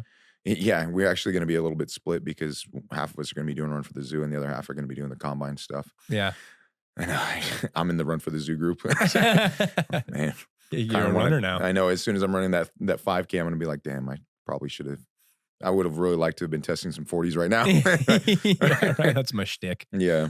Yeah, because you've always been like big on like training high school athletes. Yeah, and you know, it's funny because I really enjoy training the high school athletes, but I equally so enjoy training playing my adults because they're just cool people. Yeah. Right. You know what I'm talking about when you're hanging out with an adult. They've had this whole life experience you get to dive into, and they understand your jokes a little bit better, right? Like a guy like John. Shout out John. I love me some John. What the hell's his last name? Hernandez. Yeah. So with some of the adults, it's more of a mutual relationship, kind of a mutual vibe, versus some of the athletes. You know, you do have an opportunity to be more of a mentor and you know, a helpful figure in their life, help them get on track. So, yeah, work with a ton of high school athletes. I don't know where that was. That the only part of the question? Did I answer that question? Yeah. Okay, cool. I was like, I'm starting to spiral. Let's talk again about what was the original Epstein. question? Let's go back to Epstein. Hey, back to Someone Epstein. more familiar with it. Yeah. God, that's funny. That's awesome, man. So do you find yourself like wanting to like a lot of these, because you do get a lot of these kids. I'm as a strength coach, I know you wouldn't do this either. Like I'm not saying you get them to the next level, but a lot of your kids do go on to play at the next level. Yeah. Now at that time, I guess depending on the school they go to, like, are you leaving them like fully in the hands of the coach they're moving on to, or do you keep a lot of relationships with those players and like even programming as such? I know like when they come home, you're training a lot of them as well, right? Yeah, so the change in the hands is on a case-by-case basis. And now I will say there are plenty of college athletes that now college athletics has turned into a little bit of an arms race when it comes to strength conditioning. Like even Fort Lewis, the school that I went to, our weight room was like the size of this room here. And now they have this whole built-out place by Sornex. They took literally what used to be their pool and built out this giant facility, which is dope. You don't need a pool in Colorado. Yeah, I know. It's too cold. What are they going to do with that? Yeah, it's going to freeze over. Yeah. More often than not, my job is just to get them most prepared, most well groomed for college athletics, and that they should walk in the door knowing how to do every key lift. They need to be high performers, so they should be the fastest kids, most explosive on their team. They need to have a good knowledge base when it comes to their nutrition. Yeah, you know, and then ultimately it's kind of in their hands. So just let them fly after that. Yeah, spread your wings. Yeah, be free. Yeah, because man, when first of all, I had no good strength and conditioning in high school, no good strength coach, and then that's not a knock on the guy we had. He's just a football coach. You know, you're volunteering essentially. I mean, that was whatever. And then going into college, like I went to Eastern Arizona, which the same Gila thing. Monsters. Yeah, Gila Monsters. The Gila Monsters. Shout out Gila Monsters. The purple and gold, baby. I bleed it. No, I don't. But yeah, our same thing. Like our weight room was the size of like any like back then high school weight room. Like the Moriarty weight room was very similar to the Eastern Arizona weight room. Like a shed. Yeah. We're just stored shed. Moving like truck parts. And that was our lifting program. But yeah, so I was gonna say it's very different because you have some players that like go the JUCO route, especially if they're baseball, softball. Like there's a lot of that in that area. They recruit very heavily out of there. You also have some guys going on to like some bigger programs. So it's like it's got to be an interesting dynamic to send these kids off well equipped to where they can continue to develop as athletes, moving them forward. Yeah. I think the biggest part, and this is the art of coaching, right? So we all know the science of coaching when it comes to the X's and O's programming, progressive overload, you know, all those kinds of nuts and bolts, right? We can dive into those things. Yeah, NASDAQ. Yeah. My investment portfolio. Yeah. All Just those throwing out things. big terms right now. Yeah. Dow Jones. Triphasic training. Yeah. Undulating periodization. Yeah. Conjugate method. Bunch of jackasses. What was the question? No, we're talking about like kids, like getting kids moving forward. Yeah. So our job is just to make them as well prepared as we possibly can. And that way, when they get to college, because you probably saw this when you were in college, there were so many kids that were like fish out of water. They had no idea what to do in the weight room. Fish. Yeah, they had no idea what to do in the weight room. They didn't know the expectations. And in a lot of ways, they didn't even understand the culture, right? Yeah. Our job, and this has been a big initiative of mine, especially in the high school setting in La Cueva, it's like I want the kids to know, like, and enjoy the weight room through and through. Like, they need to show up energetic, enthusiastic, and excited every time they're here. Like, this is the biggest party in town. Yeah. Because you know as well as I do, not every kid enjoys training, right? It's just like a means to an end for a lot of them. Sure. And basketball guys, especially. The basketball players. Those guys. I don't know why that is. They're too cool for school. Dude, they shoot hoops in like an air-conditioned gym. Yeah. Right? Remember the summers you played baseball? God. You remember how hot it was on the field? 2 days? Yeah. Back when you were allowed to still hit kids in the summer? I know. The coaches are hitting you too. Yeah. They wanted to suit up. They would threaten that every now and then. Absolutely, dude. We had so many coaches that were like, all right, line up against me. I'm like, dude, you're 300 pounds. Dude, I don't want to do this. Baseball, especially so. They still wear the players' jerseys and shit. Like, they wear the uniform. They wear the pants and everything. I never did that. I could. No. Well, when I coached high school, you have to. Exactly. Yeah. When I coached high school, shut up. Anyway. You guys clinging onto it, holding onto it. Yeah. Still lacing up my spikes. You're like, you're a coach. Why are you wearing cleats?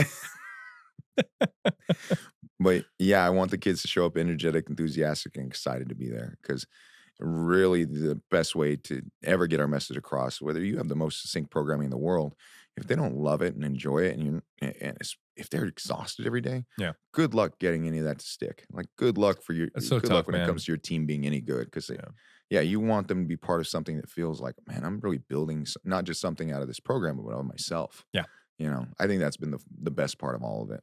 Yeah, when you get those like metrics that translate from the weight room to the field, like it's so good for the kid to get that buy-in. Mm-hmm. But you're right, and not every kid enjoys it. Some of them it is a means to an end. Some of it's just like I said, their parents are dropping them off, so it's hard to get them to buy in. But I think when you start to see it like translating to their sport, like you get that you get the buy-in and the kids that actually enjoy it. Yeah. It's I haven't worked with too many high school kids since I've been out here. Maybe a handful. They were all Westlake football players as well. So Westlake is a pretty big program. Yeah. But yeah, it's so important to get those kids ready for the next level. And luckily, again, being out here, like I'm so fortunate for so many reasons to be in Austin. But a lot of these high school programs, these football programs, like serious business. It's very serious. They have like lifting coaches, like actual lifting coaches. Yeah. Which we never had, man. I remember, so going back to the big fish in a small pond, I remember going to Eastern Arizona, and this was the first time I had traveled a little bit for baseball, but they didn't really have travel ball back then. And if they did, I couldn't afford it. Yeah. And like they had like the area code teams and whatnot, but like, I mean, I went to like Las Cruces. I played in 2 tournaments in Oklahoma, same tournament. But other than that, I don't even think I ever played in Phoenix. I coached in Phoenix. I've played since tournaments in Phoenix. But anyway, what I'm getting at is when I went to Arizona, like actually being out there for a while, I was like, I know pride won't let me suck bad enough to get cut. And I know like my natural talent alone, I won't get cut. But dude, I remember one time in the fall, I was running and it had just rained and it had all dried up, but there were like footprints on the warning track. Yeah. And I had gotten like a D on a test or something like that. Big surprise. And so we had like pre-practice conditioning that like kids that like were struggling with because that helped us get better grades. Yeah. Yeah. 1-to-1 transfer. Run the piss out of the kids, better grades. It's really weird how that works out. But yeah, so anyway, I step in an old, like dried out footprint. I roll the shit on my ankle. And that was the first thing I thought. Was like, well, at least I can go home now. Oh. Yeah, dude. It was so, like, did you ever have that moment, like being a college athlete? You were in NIMI, huh? I was at NIMI and then I went to Fort Lewis. I think that happened to me more when I was given the gift of injury. Yeah. All right. This very, very similar way in that. So when I was in high school, it was right before district play or the middle of district play. And this would actually set us up to be in the playoffs, which is noteworthy for Valley. I ended up tearing my MCL and meniscus in practice, right? Okay. Because we were getting ready to play against San Diego. Lineman? Yeah. Defensive lineman and O-line, right? We all played both ways. Yeah, that's right. Yeah. And we're getting ready to play San Diego, and they had this really good running back. His name was Darius Jackson. I'll never forget him. He was a stud. Did he go and do anything? He actually went to Eastern Arizona. Oh, Yeah, wow. How yeah, about yeah. that? He was like Dude, Ricky. actually, the year after I left, they were badass. They were really They were good. like 14-0 and like They're won a really bowl good. game. Yeah. They so Darius was like a high school Ricky Williams, the best way I can describe him. Hmm. Just big, jack, fast, all the same measurables. Dreadlocks. Yeah, yeah, dreadlocks actually. I Wow. think Ricky Williams was the first guy. I was like, dreadlocks are cool. they really are. I put them on Yeah. all of my creative players in Madden. Dude, same. All of them, every one of them. Same, dude. Black visor too, and they were all Yeah. 7 feet and 400 Gloves. pounds, Yeah. 99 speed. Yeah. Huge. Yeah, and I got hurt in high school and had to wrap up my season the way I wish didn't have to. Hmm. So I had to sit 3 games, and just the weight of being there and feeling like, man, and you experience this as you transition into life too. The mortality of your playing career and even your identity at that point really starts to flicker, and you Oh, really yeah. start to recognize, oh man, like Maybe this what isn't gonna now? be- Yeah, exactly. Maybe the story doesn't in the way that I think it Right. would, or how this plays I'm out, not kind in of the thing. MLB. Now, what I will say is, shout out to my mom, Nancy. She was like, Steve, you're not coming home. Like, don't even, it's not even a thing. Okay. Don't you, first of all, what are you missing here? Yeah. And what in Albuquerque is going to be gone when you get back? Nothing. Literally, it's still the same Yeah. today. To this day. In fact, there might be more homeless people. Maybe I would have been better served staying out there. Right. Shout out to our Albuquerque's mayor. rough. Sick. Yeah. Yeah. Shout out to our mayor. For me, the bigger struggle was confronting the mortality of like my playing career and Mhm. deciding like, oh, well, what now? Like, what skills do I have? Like, and of course I had skills and stuff, but I just had so much time invested in doing this one thing. And I think that support is almost absentee. It's almost completely absent when it comes to like, okay, well, once you're done playing, well, then now what? Yeah. That was the big struggle that I faced. Same. It's like there's no support group out there. There's no like AA meeting for like ex-athletes. Like, Yeah. hi guys, I'm Estevan. I used to play sports and now I don't know what to do with my hands. Yeah. Now I'm just big for no reason. Yeah, exactly. My life is harder. Yeah. I'm the biggest I don't dude fit at in Walmart. buses or planes. Like it's not so much fun. That's I hilarious. struggle with that more than anything else. It's like, okay, well, Yeah. and there's no support. Again, they just kind of tell you, well, you're done. And then that's it. Yeah. It's like overnight. Yeah, I it was remember. great. Yeah. Loved you on the program. Yeah, literally remember playing like my last game, put my locker, my stuff in my locker and all that, and thinking like, is that it? Yeah. Like, nobody ever teaches you about that or tells you like, What do you do next? yeah. When do you wake up? When do you sleep? When do you eat? You know what? As I've gotten older, as I've gotten my old age, Yeah. I've gained this perspective. I actually saw this Infinite movie the other- wisdom. yeah, infinite wisdom. And I wish I had it earlier on. There's this terrible indie movie out. It's called like The Green Knight, right?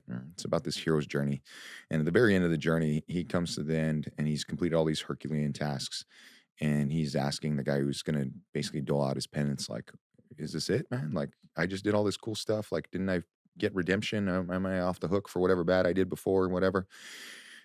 And the guy's like, "Yeah, this is it." And he's like, Wait a minute, wait, what do you mean this is it?" And he's like, "Yeah, this is the end. This is the end of your journey." He's like, "Well, shouldn't there be more? Like, isn't there more? Like, isn't Yeah. there in every Disney movie you ever watched, they like sail off into the sunset?" Yeah. And Even Greece, the car Yeah. flew off at the end. A lot of people forget that. yeah. The car did. flew. It flew. It It flew. Anyway. But then at the very end of the movie, the last line is like, "Why should there be more?" Yeah. And then that's when the hero kind of like it sinks in. He's like, "You're right. Like, why should there be more?" Because I've been on this lately. Like the beauty's in the journey. Mm-hmm. I just had this powerlifter named Sheridan Yara. Love Sheridan. Shout out Sheridan. She just won state at 132. And we talked after the meet and all the come down and everything like that. Oh my God. Dude, nobody's gotten tears out of me in a hot minute, right? Like I haven't cried at funerals the way I cried when Sherry won because she'd been working so hard. She'd been working for like 3 years to win the state title. And she had to gut it out. She set a state record in the squat, in the deadlift, and in the total. And she barely inched out this other girl who she was competing against. It was a barn burner. Like I didn't think that it was over until I saw the actual stat sheet and was like, she's in first place. Oh, wow. It's like, oh, I lost my mind. Yeah. And then we were left with this moment of like, well, now what? You Yeah. know? And I remember sitting with her. She came in to work out. And again, you're left with that kind of empty feeling. Like, now what? And again, it's like, well, why should there be more? Yeah. If you were paying attention, the beauty of all this was that way. Yeah. You know, and if you weren't smart enough to notice the moment, then that's kind of on you. You know? Yeah. The perfect example of that exact like sentiment is I referenced my buddy Joel earlier. We've been best friends since we've been friends since like 6th grade. And became like best friends in high school. But anyway, when we get together, that's all we talk about. You guys are lame.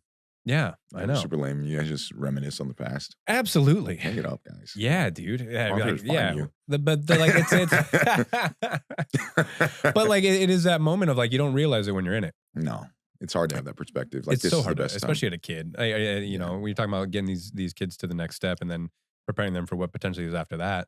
And we hit those moments as athletes, like, and I wasn't ready for it. You know what I mean? I tried to hang on for a long time. Like I was even playing in like men's league, like baseball leagues, and thinking about going and playing in the Pecos like semi-pro league, and shit like that. And the it's like well-known, well-respected Pecos yeah, semi-pro well league. known. Haven't you guys heard of The Pecos? I'll have you league? know I'm part of the I'll have you Pecos. know.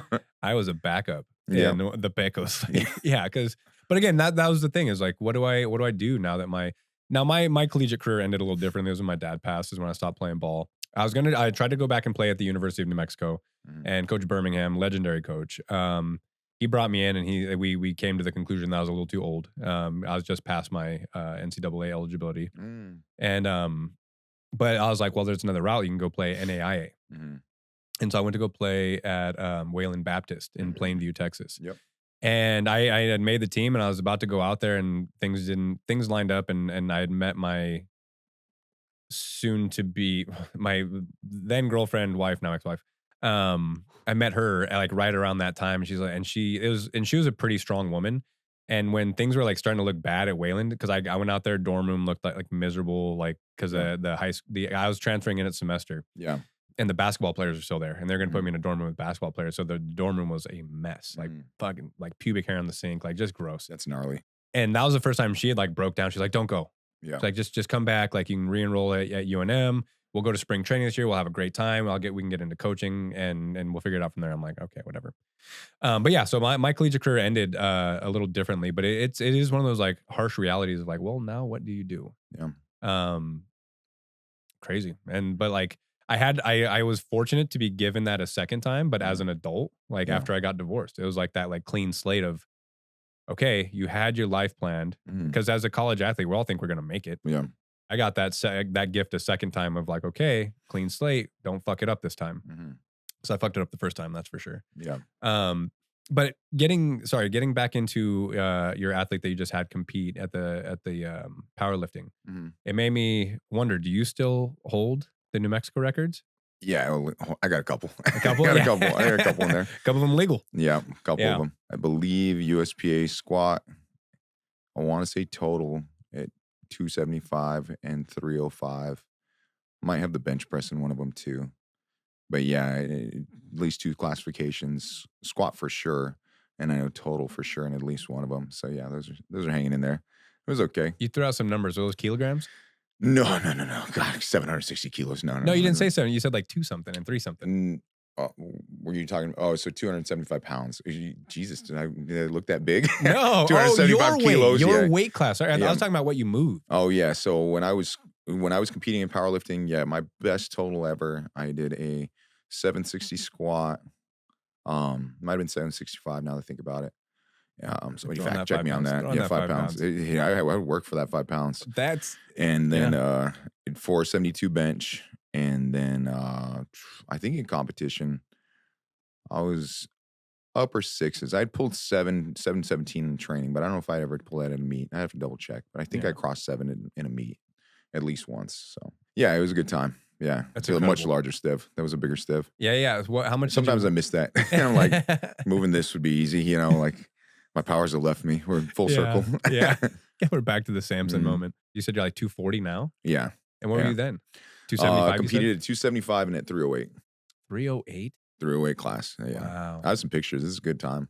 Oh yeah, that was the best. There's some good eating in New Mexico. Oh, this is the best. It's one of the few things I miss.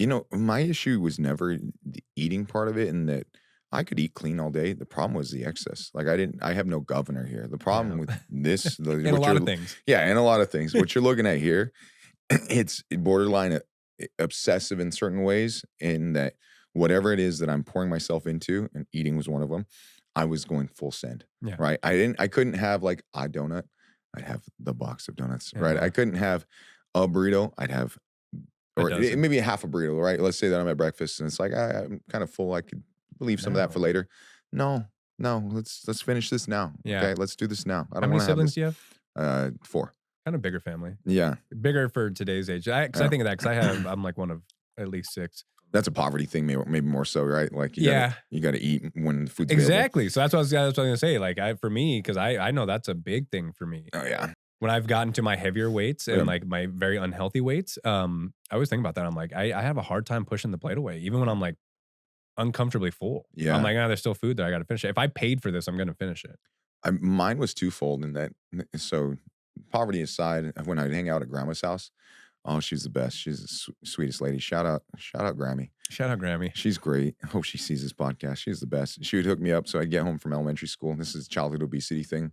Now I scoff at that. Like, I can't believe people are letting their kids get like that. Me. Yeah. I'd get home from like, elementary school, throw on Power Rangers, right? Oh, yeah. See the afternoon cartoons. Absolutely. And I would just grab a sleeve of like graham crackers and some milk and just house that whole thing. And if I had time, I'd eat the box. And it was like a daily all the time, and it kept serving itself because then when I played football, I was an offensive lineman. Yeah. Like, they It's sort supposed you. to be big. Yeah, exactly. Right? So I put on some weight. I got to keep my weight on. Yeah. It's like I wasn't thinking of it in that terms, but I was like, dude, I'm living my best life. I'm watching Power Rangers every afternoon, crushing whatever snack she has in that fridge or wherever in the cabinet. And then I do it all again. And then I play football and people celebrate me because I do a good because job. I'm big. Yeah. It's like, God, the opening scene, I think one of the opening scenes of Little Giants, the kid has the peanut butter and jelly in his helmet. It looks like he's like bleeding. Oh, yeah. Like, yeah. oh, no. It's just jelly dropping down from the I never sandwich. went that far. God, that kid's got a problem. That kid's sick. I cannot believe his parents did that. Yeah, but man, I was there. And for me, it was more scarcity. Yeah. And that's what led to like eating issues as an adult. Because, again, if I'm paying for this, I have to finish it. Or like, who knows when I might get another meal kind of shit. Yeah. So for me, it was very much like poverty related. So like, I got to finish this food. Like I said, I think I had, the dichotomy of like grandma's house and then like my house where, there were plenty of times where, for sure, this is what you're eating tonight, whether you like it or not. We're not making another meal for you just because you're vegan now. Oh, like, yeah. I'm not gonna do Isn't nothing. one of your We didn't brothers have vegan? those options. Isn't one of your brothers vegan? And the rest is no longer a vegan. Oh, No, good he's for no him. longer a vegan. He's seen the light. I know. It's that's what, he got into the whole vegetarian veganism thing. He was trying to solve some issues when it came to his gut health. So I think it started as an elimination diet. Sure. And eventually it spiraled into him being a vegetarian and then going full vegan. And then he hit me with some shit about how he's trying to preserve the animals one day. And I was like, on the rest, that's the line. Stop it. No, you're not. Do you think those animals die in the wild? Like, under their own accord? Like, Yeah, you know what? I'm just over it. Yeah, exactly. But I think that childhood, where were we going with all this? Childhood obesity and why we're so big. Yeah. But look at us now. Look at us now. Late Living our 30s, best life. I know. Just peeled. Well, that was what I was actually going to say too, is like, I've always been overindulgent in one or another, whatever it is I was pouring myself into. Again, food just being one. But it was powerlifting too, right? Yeah. Powerlifting, I was like, well, I'm not going to lift some weights. Like, I'm going to lift all the weights. All of them.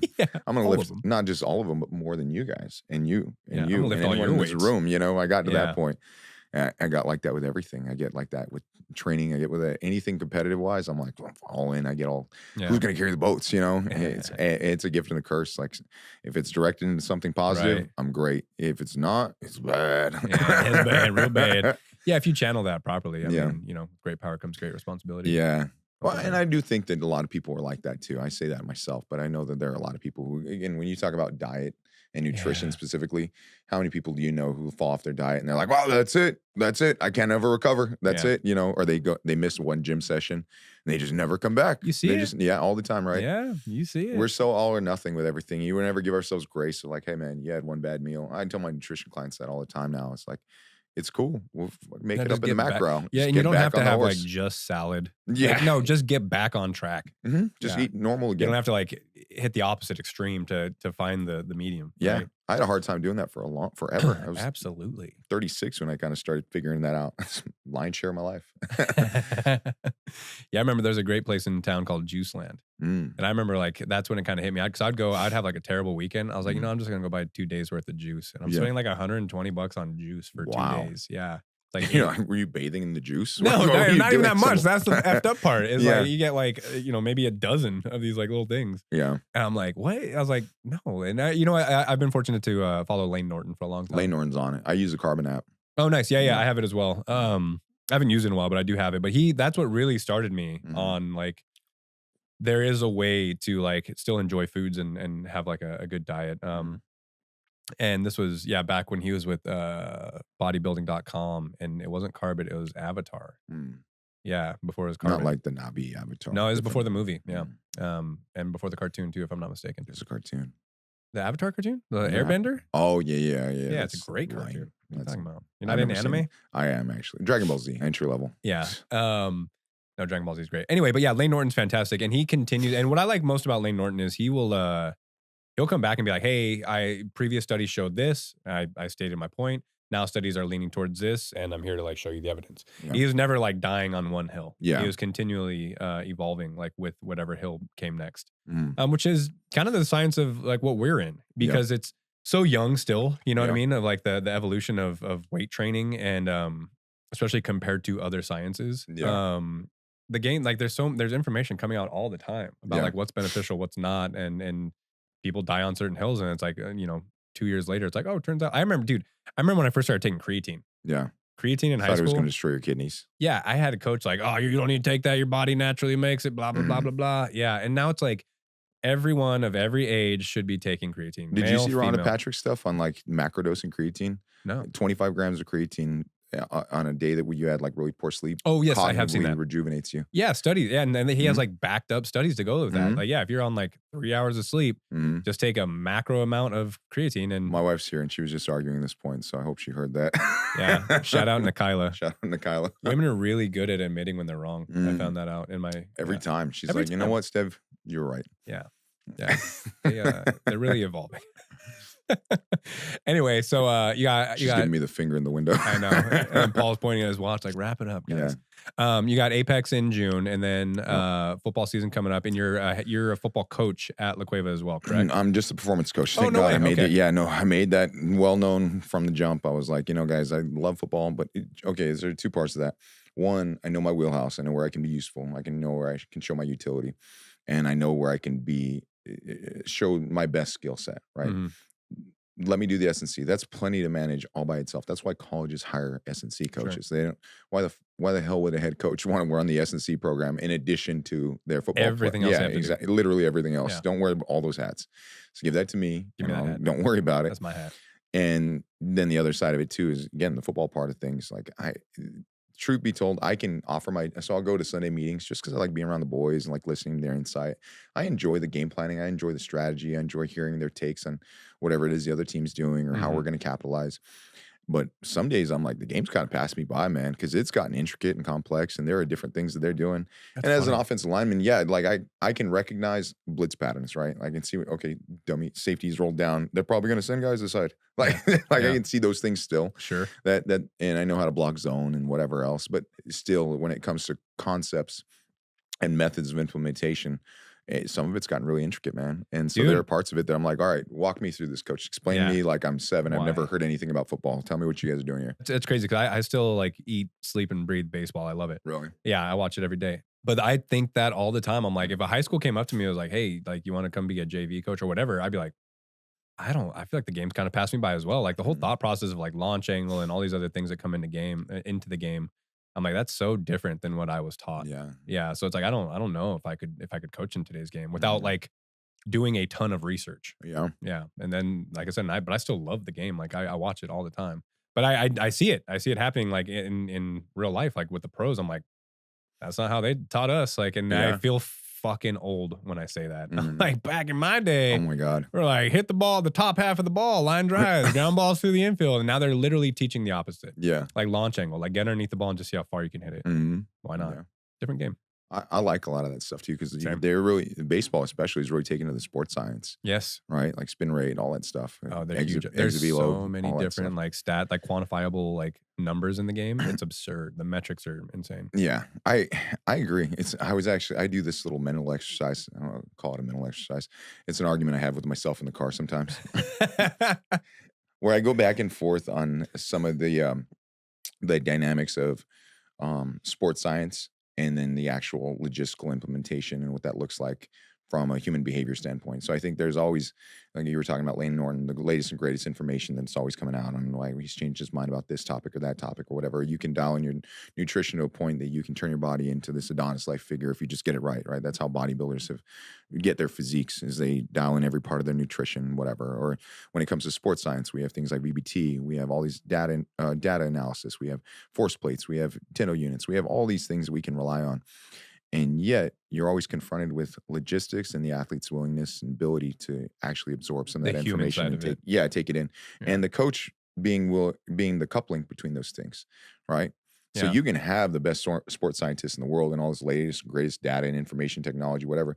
But if you have a shit sports scientist coach, that's never going to land home. Like you're not going to get anything out of that, you know, or even the idea of like, sometimes we'll implement new training ideas and training concepts. I think it's great. I think that if we do something 1% better, then we could see meaningful returns in the long run, whether it's simple things like implementing isometrics or who knows, whatever the case is. But then I'm confronted with, okay, well, logistically, what does this look like in implementation? And in the macro, if I'm still exposing them to speed, strength, power, endurance, all the qualities I think that they need, especially as youth athletes, how much of this sports science really matters and how much of it's going to be overcome in the macro, right? And as long as I can get my message across, make sure that they're getting adequate training stimulus. Yeah.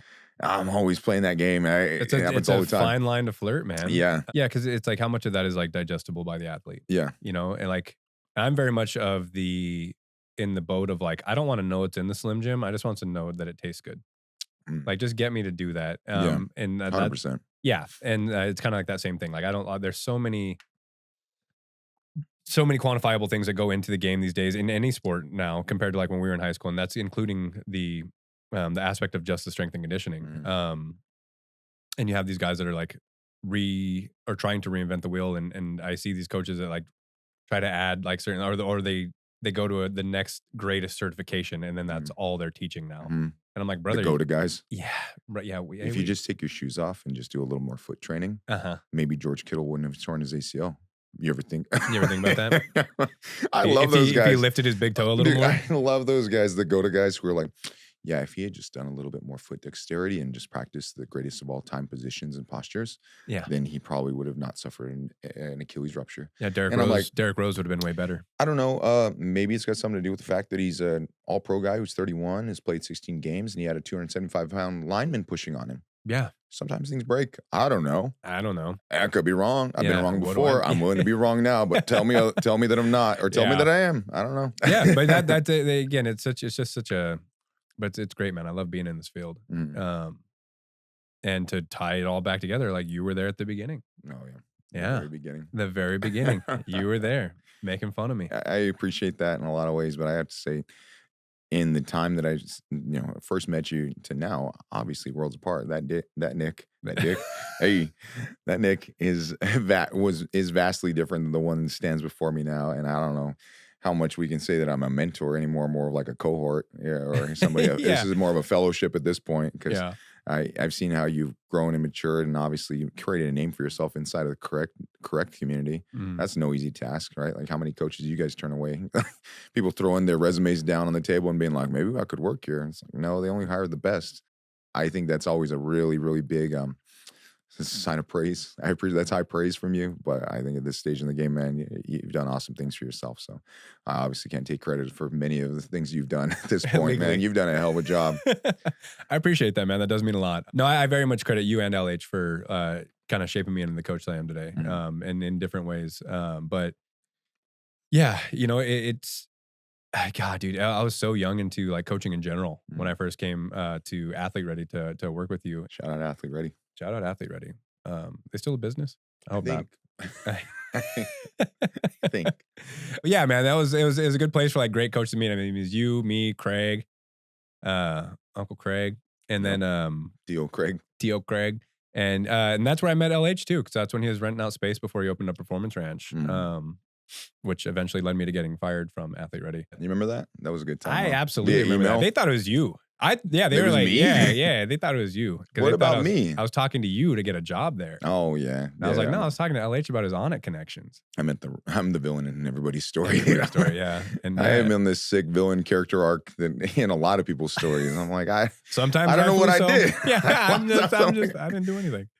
But yeah, man, it is really cool to have you come out here and be on the podcast because again, a lot of my journey started upon like meeting you, meeting LH, and before that, Claudia Gadelia, the first fighter that I trained. So like those three kind of like milestones have really helped like springboard me into like what I'm doing now.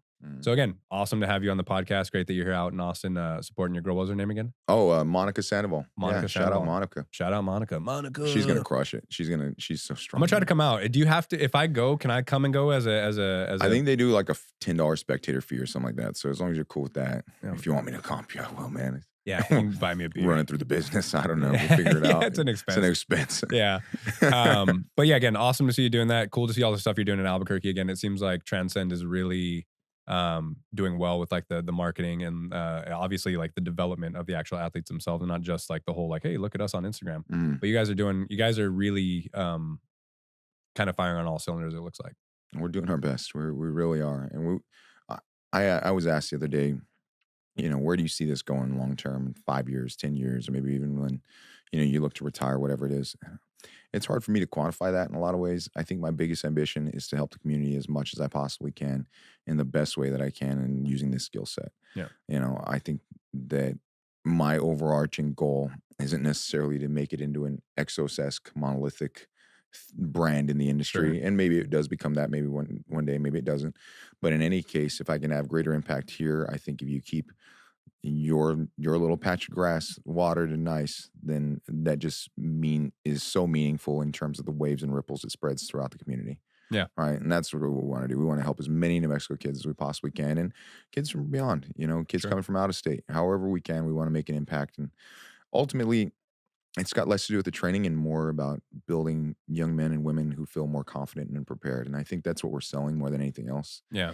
What I find is we're not selling speed training. We're not selling athleticism. We're selling confidence for a lot of these kids. And it's not necessarily tied to like any specific metrics. It's more of how they feel when they walk into a room. If you have a kid who rides the pine, a lot of times what parents come in and they're like, I'm tired of seeing little Johnny bummed out after football games or basketball games, whatever. Yeah.